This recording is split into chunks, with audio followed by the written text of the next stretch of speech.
So welcome back to episode 2 of Let's Play Storm of Zehir. In the first episode, our boat crashed and, well, we got ambushed by Batiri, which are apparently a kind of goblins. So, you know, it actually went pretty well. We scavenged up some equipment. So in this episode, we're going to actually get back to civilization and get some real gear. So, hey look, it's the cops. So they show up, and there's not really anything different. You can use diplomacy skill and such in this conversation, but it doesn't really change very much. So you might as well just sort of go through it. Hey, look, a longbow. Before we talk to the guards there, we want to make sure we sort of clean up. There's not anything real important here, but we're going to be short on money for a little while, and it's good to sort of stock up. By the end of this game, this campaign, we will be swimming in money. It's easy to get multiple millions worth of cash and not really have a whole lot you can buy with it. So you don't want to be too stingy, but at this point we have 0 gold and we really need some better equipment. So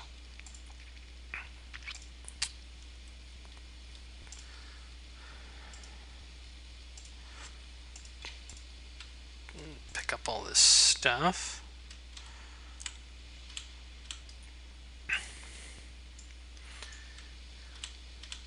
And there might be one other thing back there, but I'm not going to worry about it.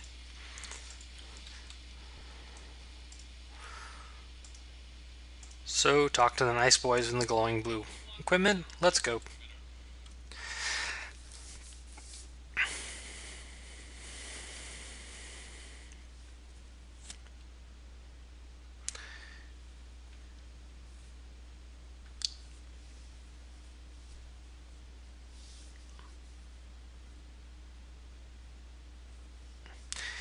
Now, what I'm going to do here is I'm going to pause the video as soon as I get past a conversation when we get into town, and I'm going to go on a little shopping spree. I'll point out the merchants, but I'm not actually going to make you sit there and watch as I just sort of paw through stuff. I'll leave a list of the things I purchased in the video description.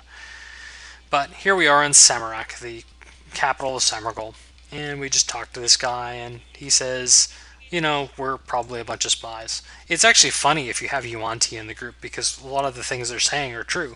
But since we don't, we're just, going to talk to them. So anyway, the person who showed up here is Sasani, who is one of the more important characters in this, well, what passes for a plot in this game. And she's going to hire us just to get us out of trouble here.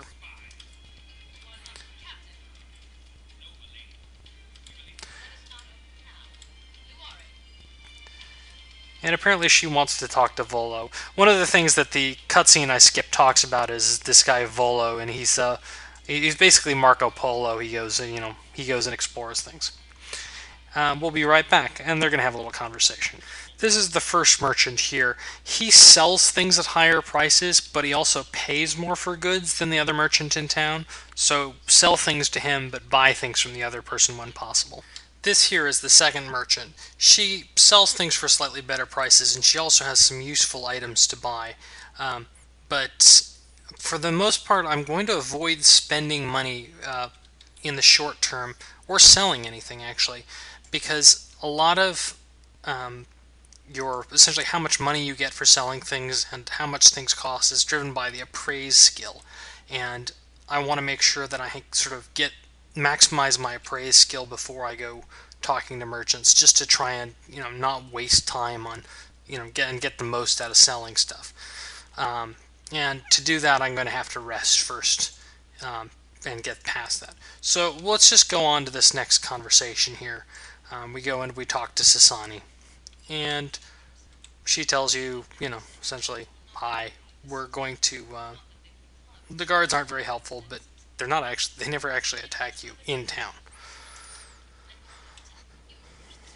So you can sort of talk her into helping you out. Well, you're really helping her out.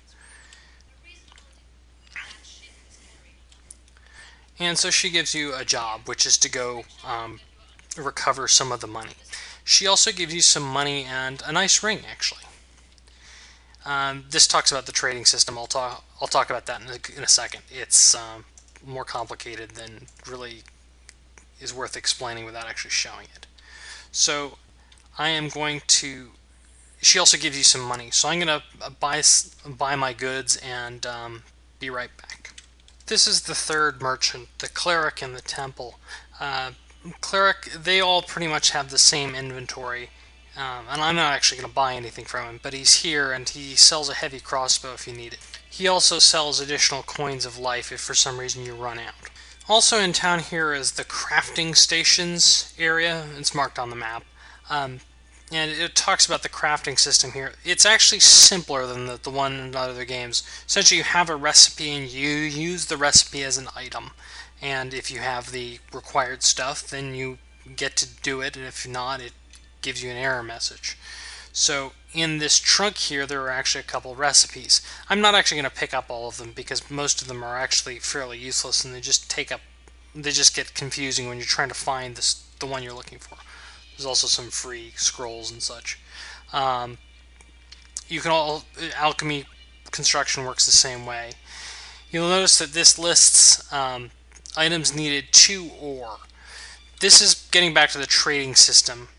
These items show up as trade goods, and they're under this little caravan wagon here on the character screen.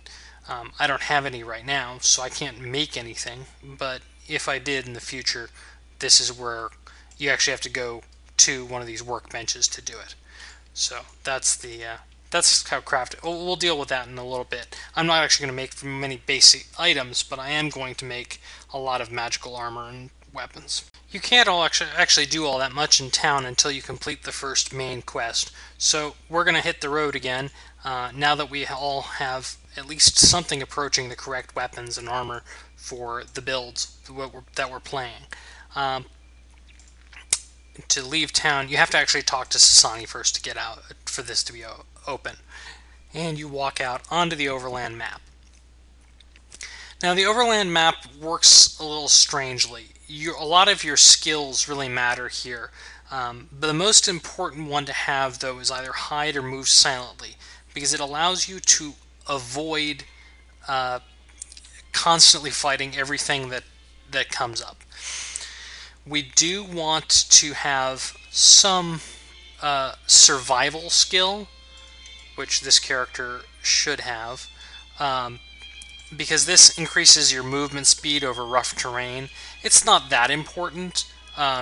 If you have enough hide or move silently, you can't, you won't get harassed by enemies constantly. And if you don't have a character that has, decent innate hide or move silently, you can buy a Cloak of Elvenkind and a Ring of Hiding from Vadinia, who's the second merchant, and you can use those to kind of fake it and at least avoid a lot of the fights. I will probably buy those eventually as well once I actually have some appraise skill bonuses. I'm actually going to put points in the appraise skill. It's not that important, but I do want to at least have Fox's Cunning, which gives +4 to intelligence, which means it gives +2 to all your skills. Heroism, which gives +2 to all skills, and Prayer, which gives +1 to all skills. So once I have those, I'll start actually buying and selling stuff.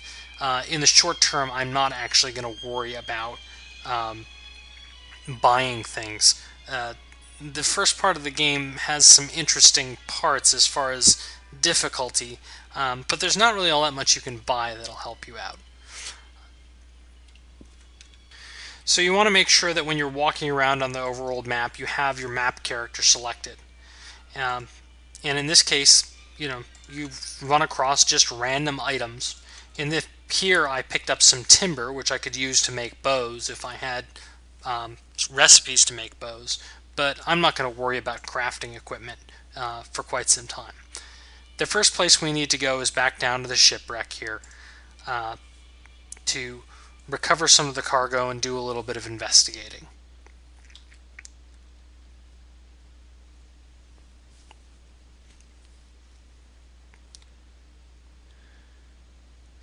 But I'm actually going to leave that for the next video, and I will leave you here.